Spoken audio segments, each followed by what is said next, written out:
Hello, gentlemen. On today's episode, we'll be meeting with the Catholic CEO to talk about starting a business God's way. Stay tuned.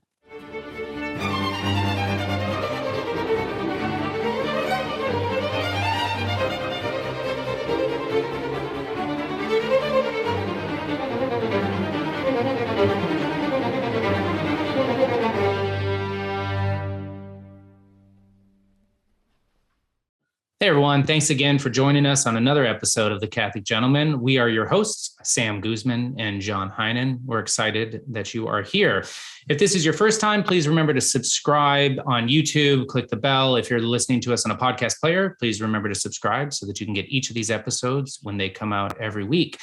One thing that we always like to ask is just that request for donations. We are dependent on our donors to keep this moving. We have great tiered offerings at patreon.com/Catholic Gentlemen. So if you're interested and you're feeling discerning, or you're feeling that helping us would be something that you've discerned, $5, $10 a month would all be incredibly helpful to us in this ministry to reach more men. Also, all of the new rosaries and leather journals and custom mugs and everything that we have all goes to help the ministry and expand it. So maybe that's something you would prefer to do as well. So check us out at CatholicGentleman.com. Today, we are so blessed to be joined by Henry Katarna. He is a faithful Catholic, an experienced business executive and mentor. He is chair of a private family investment fund with investments mainly in real estate and manufacturing. And as a business expert, Henry is a private mentor and executive coach. He has been a valued member of numerous private and public boards. And I'll pause there and say that there are a lot of them. And you can go to his website, The Catholic CEO, and check those out. We'll put that in the show notes. A couple of the things that he's been is Deputy Minister of Economic Development. He's been president of the Saskatchewan Diversification Corporation. He's an award-winning business coach and mentor, successful investor, running his own investment firm. And he's a faithful Catholic. And I know that he has consecrated the Catholic CEO to St. Joseph. And for any of our frequent listeners, you know that I play the trumpet and Henry used to play the trumpet as well. So Henry, thanks so much for being here. Well, thank you, gentlemen. Thanks so much for inviting me. This is a wonderful opportunity. And yes, we were just talking beforehand about the Haydn Trumpet Concerto, which is a tough piece to play. And I don't know if I could do it anymore, but I know you can. That's right. I keep them going. So, Henry, we want to start out by learning about you. I think that first question is you are a very accomplished business professional, more so than probably most, if not all of the listeners, ourselves included, and might ever become in life. And so we're really pleased to have you here. But how did you get there? What was your faith life? Where did you start from? We'd love to hear just about you. Well, thank you very much. I'll mention a couple of things that got me the business, and then I'll jump back to the personal and family. In the business world, I was a contract executive. And when you're a contract executive, you move around to a lot of different companies. So that gives you a vantage point. Also, as an investor, I still see about 200 deals a year. And so when you analyze deals, which means you analyze companies and the whole situation, you see a lot. And so that's a good vantage point. But the personal side of things, how that all got there was, I come from a Polish family who grew up in Canada, in the province of Saskatchewan. And we were a large family. My father had 5 siblings. And so there were 6 families all growing up in Regina, Saskatchewan, with 5 or 6 kids each. And so we grew up in kind of an enclave, you might say, in the same neighborhood, lots of children. And so we were a traditional Catholic family. Awesome. And as a result of that, we worked with the church, we volunteered, we were mass servers. I was in the Boy Scouts. My mother was the organist. My dad was the chairman of the parish council, and my sisters were in the choir, and my brother and I served mass and so on. So we had a faith life that started early and lived on. And so when we all became adults, we did the same thing. My sisters are musicians. I was chairman of a parish council, and we did a lot of volunteer work. So the faith has really been something that has guided our family. And we had good examples. My grandfather, my uncles, my dad, all of us had good examples from them. And so, when you talk about the Catholic Gentleman as a program, as a show, we really had the foundational basis back in the day. Oh, praise God. That's great. And so, go ahead, John. No, I was just going to continue on this path of your faith life guiding you in your career. But Sam, go for it. Yeah, no, I just as I was listening, I was just thinking, the traditional Catholic grounding that you had as a young adult really shaped your worldview. But what really led you to the business world as a career path, and how in any way did your faith influence that? Well, Sam, what happened was my grandfather was, an immigrant to Canada, and he worked, and the only avenue open to him, because he didn't have high education, he didn't have the command of the language, he had to learn a second language. There were no sort of social services or things like that to help him out. And so he came up with the idea of a family business where the family would buy old houses, old properties, renovate them, rent them out. So it was a rental investment business. And his theory, he used to tell us this when we were little boys sitting around listening to him talk. He would say to us, people will need accommodation all their lives, but it's most important to keep your family together and not. So business was secondary. It's a strange thing. It may sound unusual, but he used to say to us that it's most important to keep the family together. So we had that drilled into us, you could say, right from the very beginning. And combined with that, it was an imperative in our family. For example, every Saturday, I went to the Marian Center, which is an apostolate of the Madonna House in Regina, and I ran the dishwasher in the kitchen for the soup kitchen service. And that was expected in our family. You didn't just do your business and then sit around. You actually were asked to and invited to and told to, do some of these things. So that's how the faith combined with business. But I always liked that the family business kept us together and gave us a common goal. And that's what sparked my interest in business. Yeah, absolutely. So what were some of the obstacles that you had? Like, I guess, what was a stepping stone? Because, you don't get from being a dishwasher to being on the board of more than I can count and C-level exec, and now a coach and mentor to there's other C-level individuals. So what brought you along that path, and maybe what are some of the obstacles that you experienced along the way?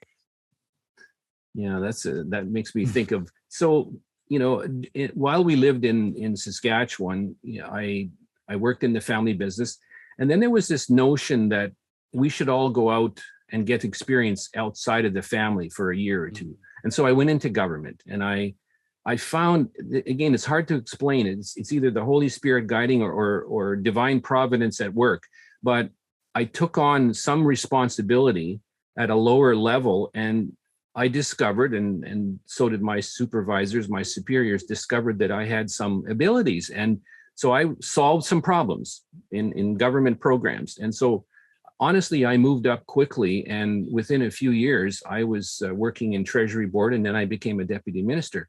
So that gave me a vantage point, because when I did economic development, I traveled around the world to bring investment into Saskatchewan. And so it was very, my world expanded. I could see a lot of issues, a lot of people, a lot of different cultures. And then I found that I was becoming more interested in the business and the investment climate. And so that's kind of where it started, and it pushed me towards a business career. Then I studied economics in university, which was really fascinating to me. And that was one of the main things. Obstacles, probably obstacles were probably more like lack of capital, lack of an opportunity to get practice at something. And so, again, in the family, okay, go on to parish council, volunteer for something in the community, and that's how you get experience in a board. And so we overcame that obstacle by actually going out and trying to find places where we could serve. I love this idea of service, this theme of service that keeps coming up. And there's kind of this stereotype of the business world. At least it's an impression that I have. I don't know if everyone else has it, but that you kind of have to be kind of cutthroat in the business world to get ahead. That you have to almost be unvirtuous to be successful in business. Like you have to be greedy, ambitious. Me first, look out for number one, climb the ladder. All of these things that are kind of worldly values, but they're not necessarily Christian values. And yet what I'm hearing from you is that you kind of did the opposite of that, and you still succeeded. You still found ways to serve. So could you talk a little bit about that? Yeah, that's an interesting thing. So once again, I'll go back to the teachings of my grandfather, my dad, my uncle in business. They taught us to do business well. So be professional. If you're renovating an apartment unit, do a good job. But they taught us something also. They said, don't be greedy. Don't be excessively, pushing your weight around and kind of trying to take advantage of somebody else. So for example, my grandfather used to teach us, when you are charging your rents, 2 to 3% below market, not market. And he used to do the calculations, no spreadsheets, of course, by hand.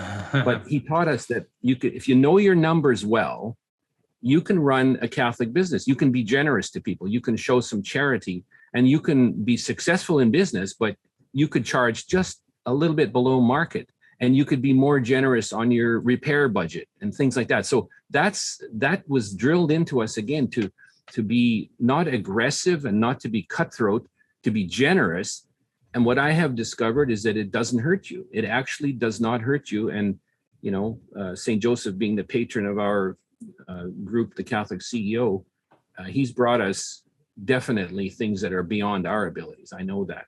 So that's the story. It was, we were taught not to be cutthroat and aggressive, but to be slightly below market and more generous, more tolerant, and somehow it worked. It didn't hurt us.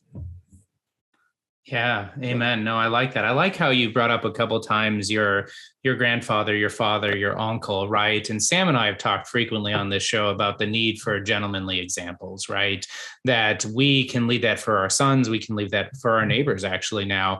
And we're all called to do that, and in the spirit of service, in the spirit of love of our neighbors, and there's a lot of truth to that. So you have shifted, so to speak, in from actually doing the work yourself to mentoring or coaching, or now with the Catholic CEO, helping startup groups and stuff get going. What in the culture today, or what have you seen over the last 30 years that caused this desire of yours? What is some of the primary friction and tension that us men have to face now in both the secular world as men trying to live their faith, or even in the Catholic sphere at parishes and things like that, still trying to live our faith? I'd love to hear from you what it was that inspiration and guidance. Yeah, I would think there's probably two areas of friction, if you use the term friction. If one of them was that when I was a peer leader, so these groups of CEOs, you work with 12 groups, 12 people in a CEO group, and I've done that for many years for different companies, actually, America and in Canada.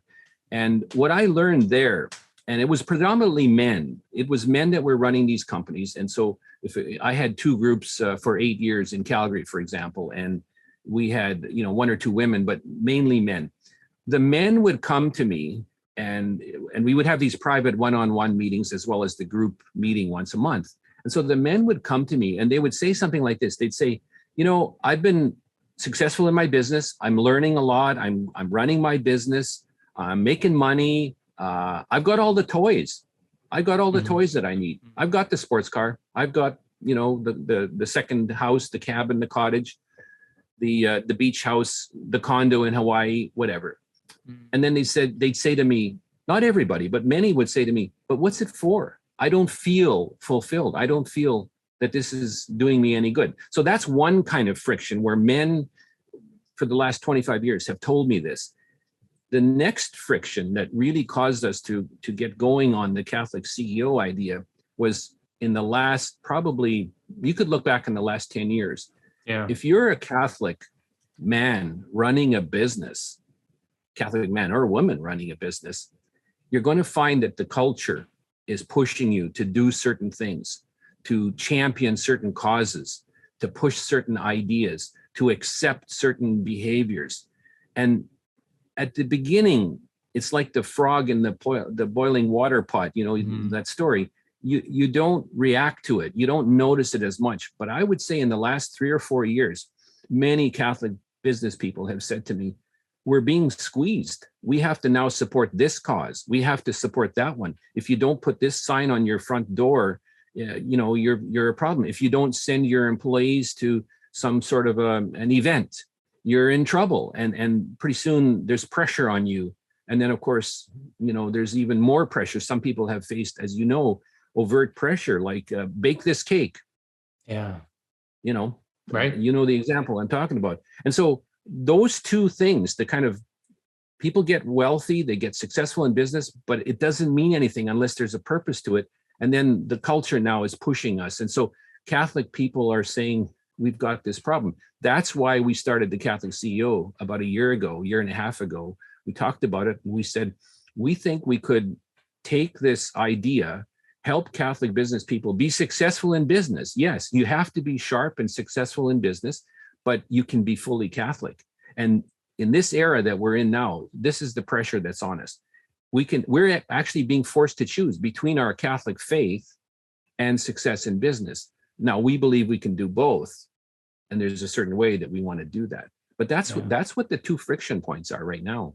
Yeah, that purposelessness that so many men are experiencing, and Yeah. maybe even those. Would you say that you've experienced this with non-Catholics and Catholics when you were talking about that? Was it the non-Catholics and or the Catholics coming to you with that request or with that, I guess, illumination that made you realize, there is a purposelessness to just this mercurial drive for money and the temptations of the world? Yeah, absolutely. 100%. It was people of all different faiths, some with no faiths. In my group, there were people that were, atheists, and they all had this emptiness at some point if they didn't have a purpose-driven life. And so they would tell us this. And I found that they were, it's like the natural law at work or something. The inside of that person, they would realize that, what's it for? Why am I doing this? And then on top of it all, some of them were estranged from their families. So they would be highly successful, wealthy business people. I'm just thinking of lots of different cases. And in some cases, they would be estranged from their family. So they knew that they had lost their family all to pay the price of success in business. Well, of course, we know that you don't have to do that, but we're tempted, we're driven. Competitive men, particularly, we're competitive, right? We want to achieve and win. And so, but anyway, it's all different faiths, all different worldviews, all felt the same thing. I would say that it was 100% the case. Yeah. Yeah, that kind of reminds me of the kind of the marketing business expert Simon Sinek. He always talks about start with why. Like, what's your why? Why are you doing this? And until you figure that out, you can't really go very far, or you won't sustain any progress that you have. So I guess I'm wondering, how do you help people discern that? And does it look the same for everybody? Like, oh, well, my why is I'm doing this for God, or is it different for everyone? How do you find that? How do you find that deeper purpose? Yeah, it's quite a challenge. And so what I try to do as a mentor is, first of all, I have always tried to live the Catholic faith visibly. And so sometimes people see that and they wonder about it. And so I suppose that's one way. But when I'm advising somebody, the mentoring relationship, it's a private relationship, right? It's one-on-one. Although if you're in a group setting, well, there's a certain element, but the best work happens in the one-on-one situation where you're talking confidentially and candidly. It's lonely at the top. We all know that expression. People who running companies, businesses, they can tell certain things to their spouse. They can tell certain things to their, business partners or their board, but they can't confide totally in you. And so when they're working with a mentor, and I've discovered this over the last 20 years, working as a mentor, I ask people, why do you do this? And so we go through, actually, I've developed an analytical process where you go through a series of questions to discover what motivates the person and why they're doing it. And some are doing it to keep my grandfather would have said, if I had been interviewing him, to keep the family together. That was his primary goal. All his sons, he wanted them to work in the business together. So what I do is I try to work through with my clients a thought process like that. Why are you doing this? What's it for? What do you want to do in the end with it? Do you want your children to be part of the business in the case of a family business? Do you want to be a donor to, are you going to give this all away and so on? So we just go through a discussion process. For the most part, people really don't think about it. And when you have that conversation with them, it starts to spark some thinking. And that's when the deep sort of results come. It's exciting actually, but it's profound too. Yeah. Yeah. And that's really interesting. It can take some time to figure that out. It's not immediately obvious.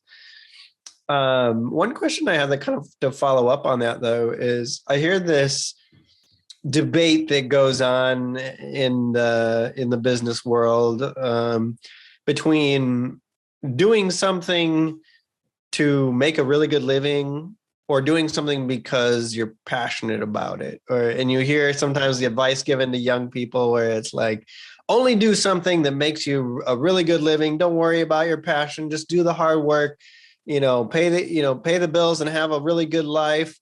Have a lot of luxuries and that'll make you happy. And then other people say, don't worry about the money, just do something you love and the money will come. I would love to hear your insights on that. That's a good one. So at an earlier part in my life, I used to believe that too, do something that you're passionate about, do something you love because you'll do it better. You'll feel more fulfilled. It'll be, better for you all around. And there's still truth in that. I'm not denying that. I think there's truth in that. But what I've discovered is that men in particular who have a sense of duty to their spouse and their family, in their role, their God-given role in the sort of, in the traditional family model, men often will find that they're working on a business or in a job, in a career, on something that they don't actually really love or have the passion for, but from a sense of duty, a noble sense of duty, not something that's artificial, they will stick to it and do it. So I've seen quite a few people, particularly men, do something that's good and they don't hate it, but they do it for a higher purpose. They do it to either support their family, look out for their children and their spouse, or create jobs for other people. I know a recent situation in my parish right now where a guy, his wife lost her job for conscience reasons. So his plan is to not only bring her into the business, but to expand his business to hire more people from the parish who also have lost their jobs for conscience reasons. So it's a nobler purpose. And so I don't know if that person has total passion for his business and loves it, but now he's got a higher ideal and a higher purpose. And so he's going to jump to that next level. At least that's what I'm finding in recent times. Yeah. No, I think that's great. It's turning it away from the me-centered and still putting it on the other-centered. Yeah. That's exactly right. And some people are doing it. And so there's a trend, and if we take it even further and say, okay, let's do a Catholic economy. I'm a strong believer that we should form a Catholic economy where we form businesses that are successful, but that are Catholic, not buying into the whole secular story. And I believe that it can be done. And if we do that well, it's possible that we could then hire each other, supply each other, sell to each other, provide income and jobs and investment capital. Even, as an angel investor, I don't see why Catholics shouldn't support the growth of Catholic businesses, for example. So there's a lot of work we could do to create a Catholic economy. That's a higher purpose.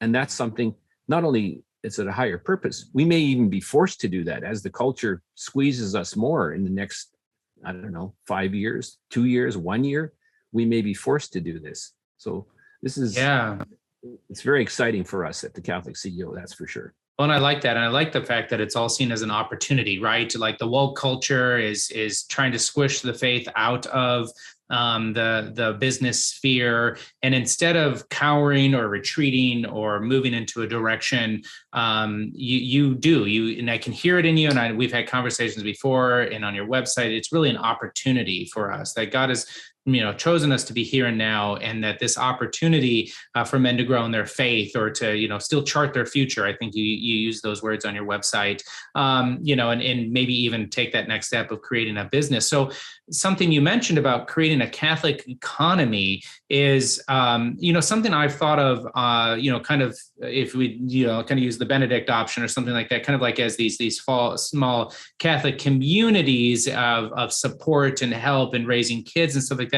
But you're talking about it on a much bigger scale, on a business and an economic scale. And I'd love to hear, I guess, what your thoughts are on how that could be a reality. My mind immediately went just a couple things was, okay, so yeah, the supply chain though would likely still have to be connected to non-Catholics. But then you even mentioned it of like, well, eventually we could get to the point where Catholics are supplying. So I'd love to hear more about that thought process in this Catholic business economy that you just presented.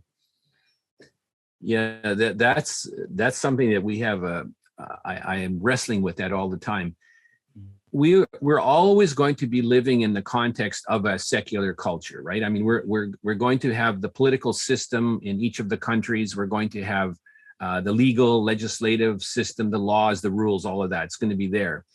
But if we become, I'll put it this way, if we become an economic powerhouse, if Catholics become an economic powerhouse, we will be able to influence laws and regulations in a way that we currently can't. Mm-hmm. And so that's one way to do it, I think. The other way is if we grow small, for example, if we started in parishes to have a group of people working together to maybe put a small pool of capital together.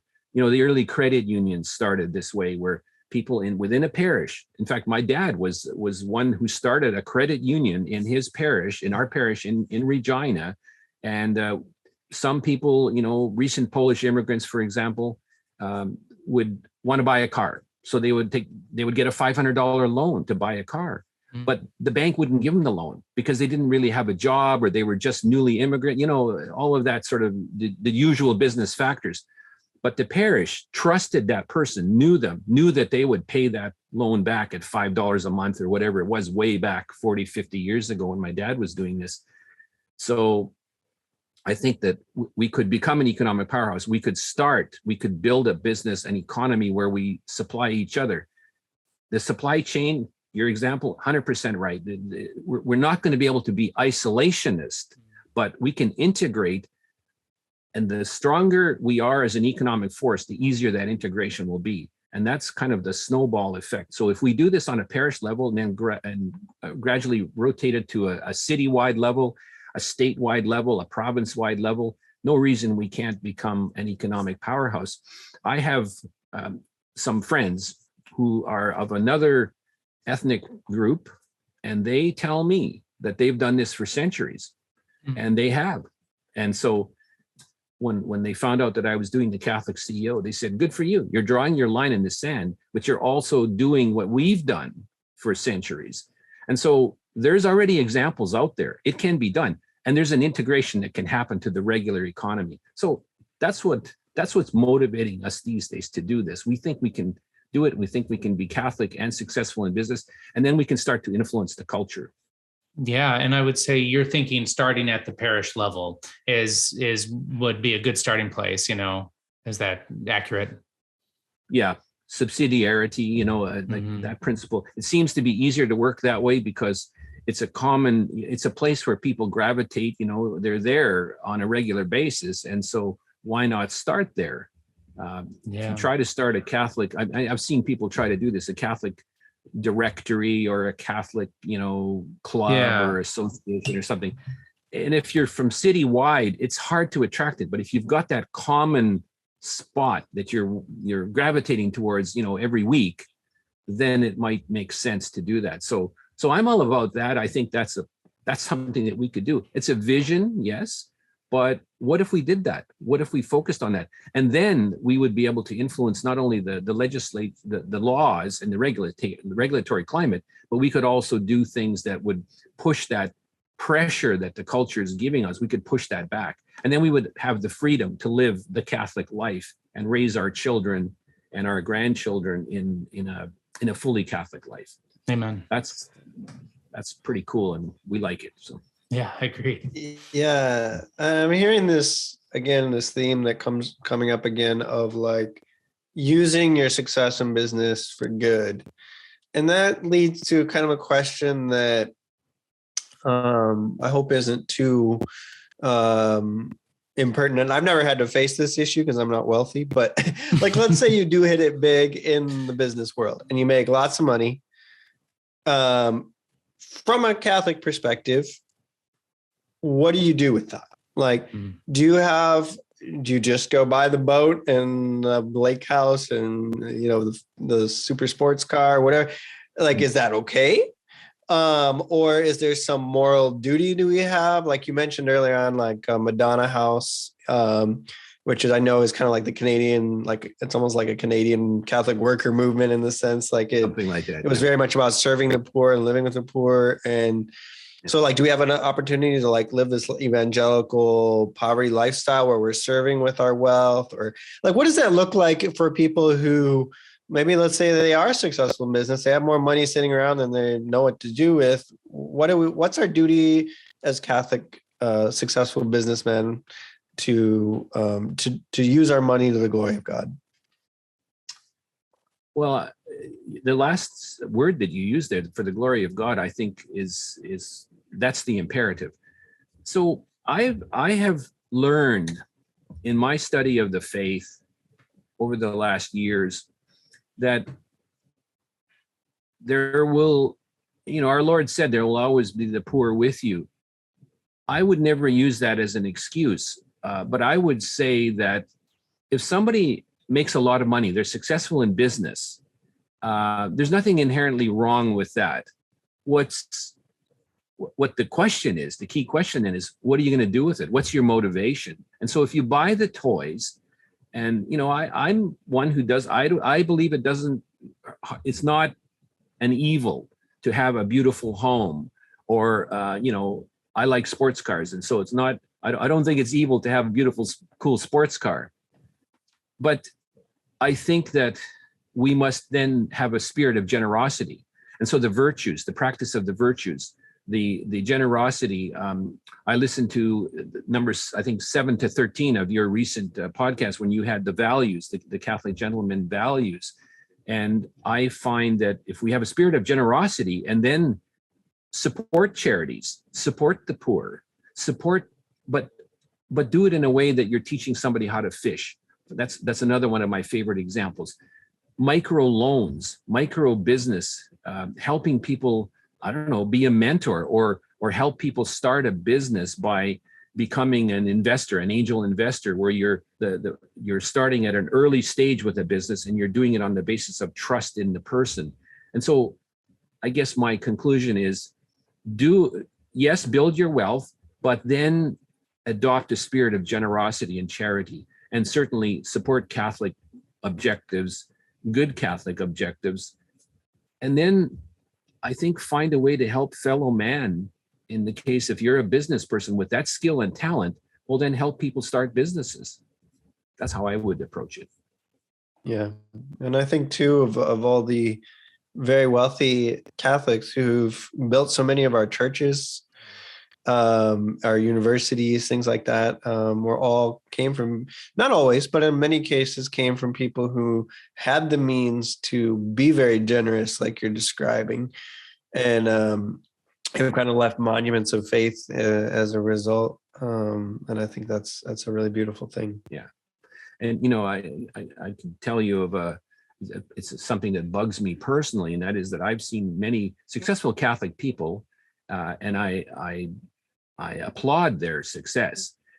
And I see the support given to what I would call secular causes, which again, good, because it's for the fellow man, fellow people of the world. I understand that. But wouldn't it be something to then build Catholic institutions like, I don't know, Catholic hospitals, Catholic charities, Catholic causes, Catholic institutions of higher learning that are not sort of bought into the secular culture that has taken over so many of our institutions? So that's another kind of angle, not only help people start a business, but could we not support things that actually foster the Catholic faith, as we may have once done?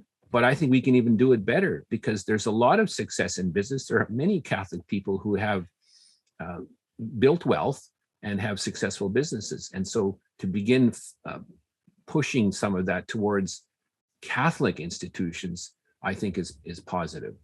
And I think it's a worthy target. Yeah. One thing that I'd like to hear your thoughts on is just kind of that spirit of competition, like in the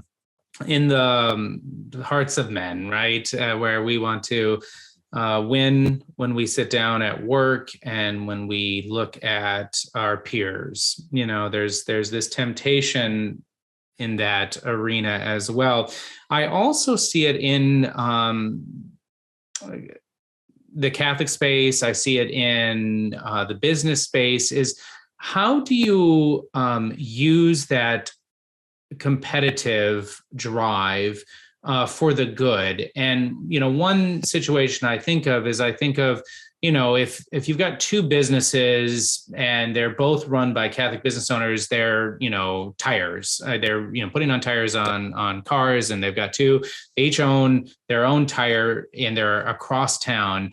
How do you build the culture of unity within the faith and not disrupt it because they think they're always in competition and they're stealing each other's business and stuff like that? How does that enter into the Catholic ecosystem and business ecosystem, and then this thought process? Because it's something that I have seen and struggled with very frequently within my own personal work, is seeing, instead of like a build the market and expand the reach of the market, I see basically like there is a finite pool of individuals, and we just, whoever's the fastest to get in and get them up is the one that's going to win. And it seems very cultural or counter, forgive me, it seems very counter to this notion of unity and support. So I'd like to hear your thoughts there. Yeah, what I love about what you just said, John, is build the market, build the economy. If you're two tire shops across town, the competitive nature of people will kick in. Yes, it will automatically.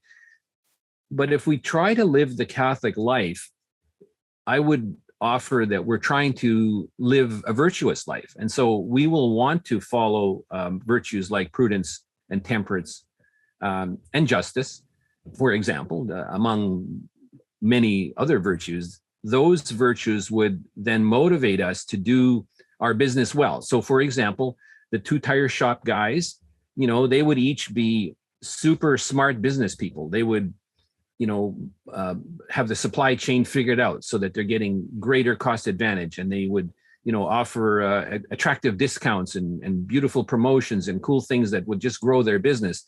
And because they're competitive, maybe they'll speed it all up so that they grow their businesses faster and more successfully and so on, to a point. But let's not stop there. I think this is where you're going with that thought. It's build the Catholic economy then, or build the economy by perhaps getting the two tire shop together to say, okay, what are we going to do as an industry? Are we going to build that soup kitchen? Are we going to build that hospital wing? Or are we going to, I don't know, start a school or a co-op for homeschooling people? Whatever we want to do, that's where I think the competitive nature should be channeled.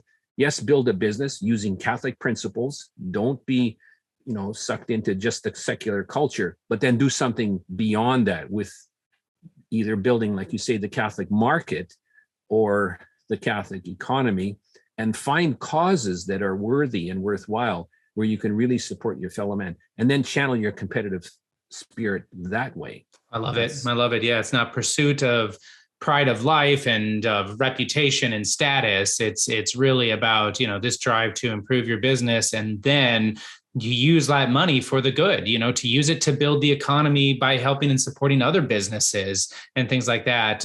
Because yeah, exactly. Do you need to become a Discount Tires? Do you need to become, something that is a mega global chain? All things for discernment.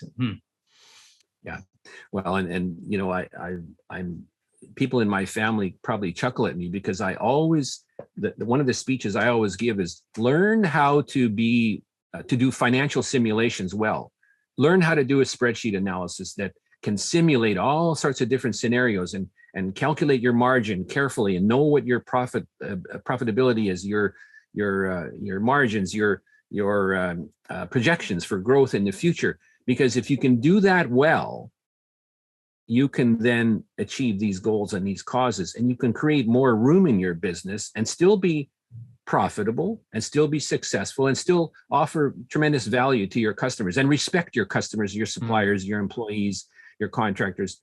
Show great respect and behave as a Catholic to them as well, but still make money and succeed, and then do these other causes that go beyond your business. And we're all called to do that, right? Aren't we? As individuals, we're supposed to go beyond ourselves and do something for the rest of the world. Yeah. So that brings up a really good point. You're talking about like spreadsheet analysis and things like this. So to someone like you who kind of grew up around business, business is just kind of in your blood. You've been doing it for so many years.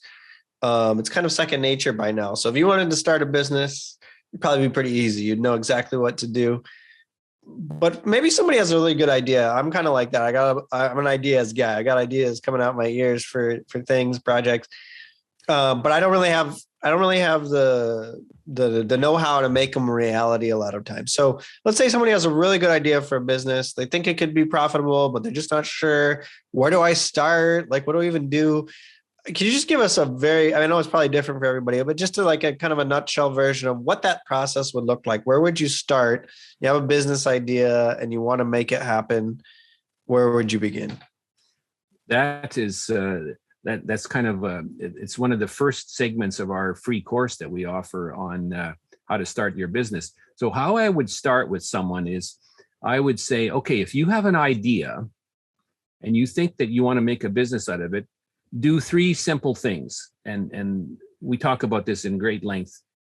You can do a little market test. So let's say you want to become a coffee roaster.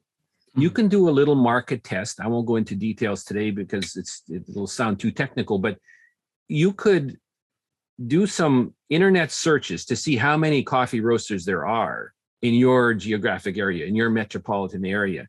You could do a little demand test. You could do something that tries to tell you how many people are interested, whether this is a growing industry or it's a narrow, small industry with not really a lot of potential. And then you can do a little sanity test. So those three that I've just mentioned, the market test, the sanity test, and the demand test, we have a little process where you can go through that, and it helps you to strengthen your idea and to discard the ideas that are frankly not worthy of pursuit. So that's not, you're not buying a $100,000 consultant to give you a market analysis. You're doing these three little tests, which most reasonable people could do. And so anyway, that's how I would approach that. There's other problems in the startup. Procrastination is the biggest thing. People just can't get going. And so we show people that you can pick a timeline into the future. Let's say you want to open a business in, I'm just making this up now, 6 months from now. So you pick a date in the 6 months in the future, but then you work backwards from that, working backwards to go forward, so to speak. And you put into your calendar blocks of time. And so then you reduce the procrastination pressure to get going by this week. You're only going to worry about that 2-hour block of time tomorrow. That's it.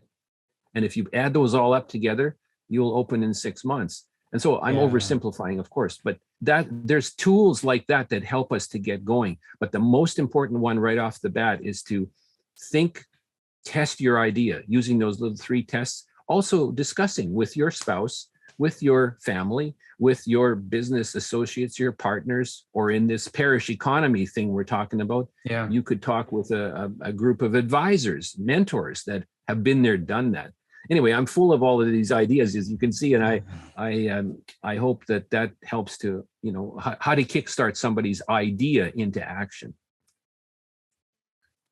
Yeah, no, I appreciate that very much. And I think we'll talk a little bit more about that before we leave here, as about the Catholic CEO and all the great things that you guys are offering to help people. But before we get there, the good majority of our listeners, I imagine, fall into, kind of our category where, maybe starting a business is 10 years down the road for them. Maybe right now they're just trying to get enough money to support their family and take care of things. And they are living in the secular world, like you talked about, very, woke culture and things like that. How can they live their faith in, practically speaking, in the working environment? I know you've got a lot of great suggestions, and I'd like to hear you talk about that. And then I'm very comfortable, if you want to take it, from an individual sitting in an office job all the way to a business owner, and the ways that a business owner can further live and develop their Catholic faith, this spirit of generosity, this virtue, because it's become very clear. And we had a interview with Scott Hahn a few months ago, where he just talked about justice and virtues as a part of the spiritual law in life. And when the individual and the family and ultimately the business lives in opposition to that, we remove ourselves from reality, and we start living in sin and pursuing these sort of things. And so you're talking about bringing that virtue back, bringing that truth, both the natural law and the spiritual law that is a part of our lives. And so right now, today, what are things that your, average Catholic man who's not about to start his own company can start doing to live his faith in the workplace? I think, first of all, we should start with the prayer life, and I know that's probably obvious to everybody who listens to and watches the Catholic Gentleman. It's an important thing, but I find that when you have, for example, your patron saint, I'll just use the Catholic CEO, Saint Joseph, is our patron saint, and so we are consecrated to Saint Joseph through the Father Calloway's book. 2 years in a row, we've consecrated ourselves to Saint Joseph. And he is the sponsor of the Catholic CEO. And so our daily prayers are to him. So I think obviously we should start there. But some practical ideas. Let's say you're mid-career. Let's say you're somebody of your age bracket, guys in their 30s, 20s, early 40s. Let us say you're working in a corporate job, and you're talented, and you're going to start rising. They're going to start moving you up. You're going to become a mid-manager. You're going to become an executive, and pretty soon that VP job is beckoning. The trouble with that, and we know this, is that the secular culture is going to start to pressure you to say things a certain way, accept certain woke kind of ideas, adopt certain practices, support certain causes, show up at certain events that are actually against the Catholic faith. Pretty soon you're going to pay a price then. If you decide to follow your Catholic faith, you're going to pay a price, because they're going to fire you, or you're going to not move up ahead. And so the average Catholic man or woman in an executive role, I think, needs to surround themselves with other Catholics. And so joining, a Catholic men's group of some kind that will support each other in business. That's one idea. Another idea is to work for a Catholic business. Now, again, I know these are challenging and difficult things to do, but imagine if you looked around in your career and found a business that was owned by Catholics who really followed Catholic principles. Still, the struggles in the popular culture are going to be there, yes, but imagine how cool it would be to work in a Catholic business where you have shared values.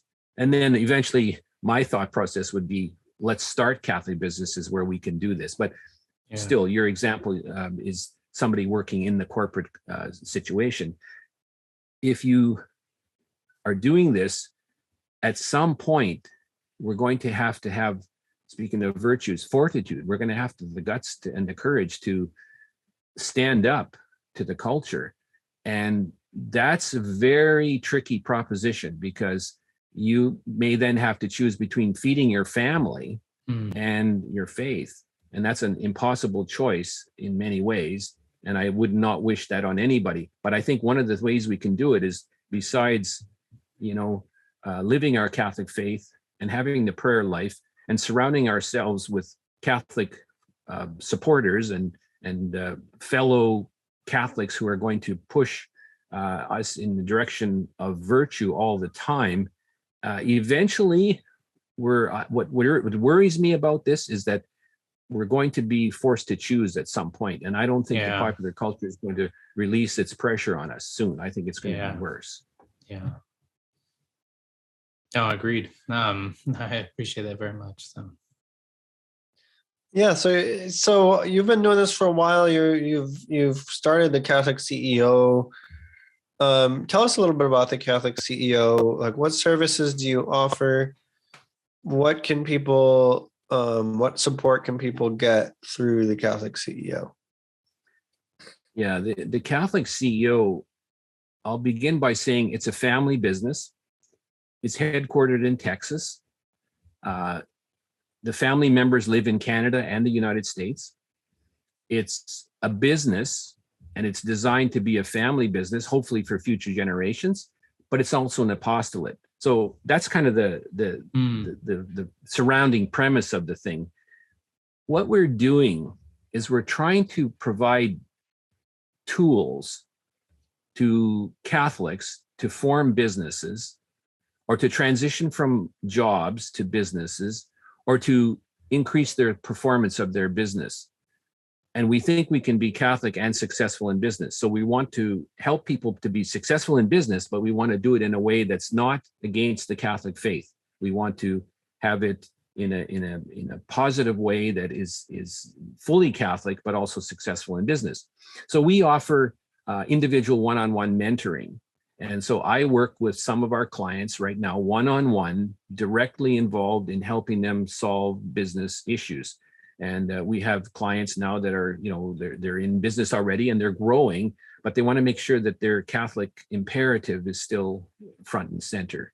We also have group work. So we have St. Joseph forums, and we want to see, our vision is to have a series of St. Joseph forums all across North America, where people will work in groups of up to 12 business leaders, non-competing, confidential setting, under the leadership of a facilitator, and that's real-time problem solving. So you bring every month to the meeting your issues, your problems, and they're solving them. We also have courses. So we offer online courses, home-based business, 7 steps to starting your business, crash course in starting. We put an accelerated one together. We had a big event a week ago, a summit with about 150 participants. We had speakers in 3 aspects. One aspect is, if you're in a job right now and you may have lost your job due to conscience reasons, what do you do to find another job? So we put some tools and speakers together to help people find another job. We had a second stream where people are going to stay in their jobs and fight the legal battle. And so we had a speaker on an important tactics and techniques of how to do that. And then we had the third stream, which was how to start your own business. So we have a number of courses that we're offering. We're going to be adding very soon a course in how to be investment ready, how to do a 12 key question pitch deck to seek investment. And so, Catholic businesses are going to have to find capital as well. So in summary, it's mentoring one-on-one, it's group process, problem solving in real time, and courses. That's what we offer. So our website has all of the details on those things. We've got some interesting promotions going on right now because post-Christmas, early start of the year, post-summit that we had last week. And so we're heavily discounting this month. And so, take a look at thecatholicCEO.com. Yeah, great. We have. Well, we'll put that in the show notes, and that's really exciting. I appreciate you sharing that. And I know in a previous conversation, you talked about that it doesn't have to be somebody that's looking to start a brick and mortar. It can be everything from a digital space or a mom that wants to just work 20 hours a week, from home or something like that. That there's a lot of possibilities, but some of these practical tools that we lack, if you haven't gotten an MBA or you haven't done it yourself, right? We don't know what we don't know, can really be found there on your website. And you can do it in a very low-key, affordable, very low commitment level way to start formulating your thoughts appropriately so that, we don't dive right in, throw our life savings into something just to come up empty-handed 6 months later because we just didn't have those tools appropriate. So I think it's such a great ministry and a great, organization to provide men and women, in the faith. So thank you. Yeah, thank you. It's, it's interesting that some of our, the home-based business people, hobby or the greatest example we used in the last couple of weeks was somebody who has a particular special sauce that they make and their family loves it. And so they have there's one person I'm thinking of in particular who started in their kitchen making a particular kind of sauce, and then it expanded so that they have to have a commercial kitchen now, and they have a few employees. But the point is, it's still a kind of a home-based. It's tied to the home, and it's tied to the father and the mother working together, including the children. And so it's a beautiful Catholic image as well. But yes, home-based business, start small, bootstrapping. We're all about bootstrapping. You don't have to have capital. You have to put some money into it. But at the Catholic CEO, we have a program. We have a curriculum for how you can do this. And we want to help people to be successful and therefore be independent, from the culture, you could say, while still part of it. Yeah, right. Yeah. Well, excellent. Well, I'm really grateful for you being here, Henry. Thank you so very much for your time. We'll put all this in the show notes. People can check you out, see those discounted. You also have a free, download on your website that people can check out. So I encourage every and all our listeners to head over there. So just thank you so very much for your time. Thanks for inviting me, and thanks to you and your audience. I've learned a lot from your podcast and the last while. So congratulations to you for what you're doing in your ministry. God bless you guys and what you're doing. No, I appreciate it. Thanks so much. Yeah. Thank you. Well, and as we end every episode, Be a man, be a saint.